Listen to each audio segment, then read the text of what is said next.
Greetings, followers. This is John DeMucas, a.k.a. Half Man, Half Cichlid.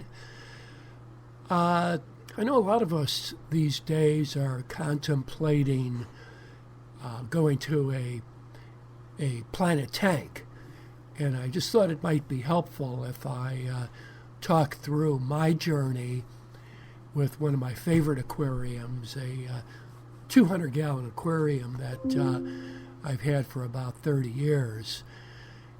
In any event, this tank, I started this journey with respect to plants about 8 years ago, and I'll talk about each phase that I went through, and hopefully this will help you determine where you want to start out.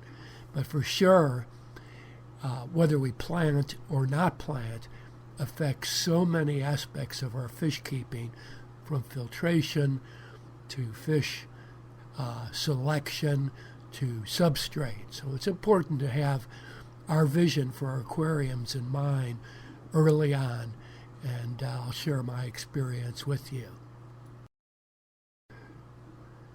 Again, going back about 8 years, 8 years ago, I decided to aquascape my 200-gallon. I put on a upgraded aluminum foil simulated background, rock background. I found a nice piece of driftwood, and to make it look planted, I put in plastic plants. Initially, I liked them until a couple things happened. I saw some beautiful aquascaped aquariums with beautiful plants, and I developed a serious problem with blackbeard algae on all my tank decorations.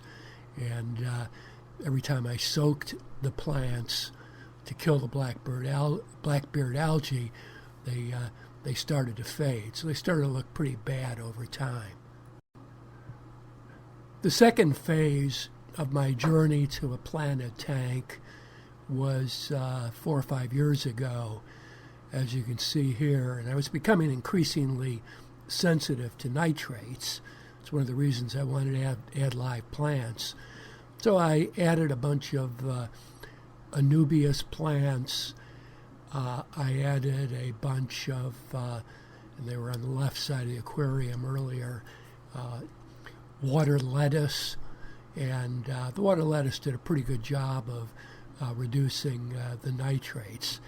And I started to enjoy the tank more than I did with plastic plants, of course, but really wasn't what I considered to be a planet tank. The plants weren't thriving, and in fact, I started again to develop blackbeard algae on my Anubias, which I worked on with various remedies recommended on YouTube, all of which had a detrimental effect on the Anubias, and they kept getting smaller and smaller. So I was really ready for the next step in my aquascaping to dive in and try something else, and try to achieve a more lush aquascape with living plants. Then about 2 years ago, I decided to upgrade my lighting to add CO2 and start adding nutrients to the water. And you can see it was transformational as far as my aquarium. I have a number of videos, recent videos on my YouTube channel where you can learn more about this aquarium and how I achieved the look and feel that you see today.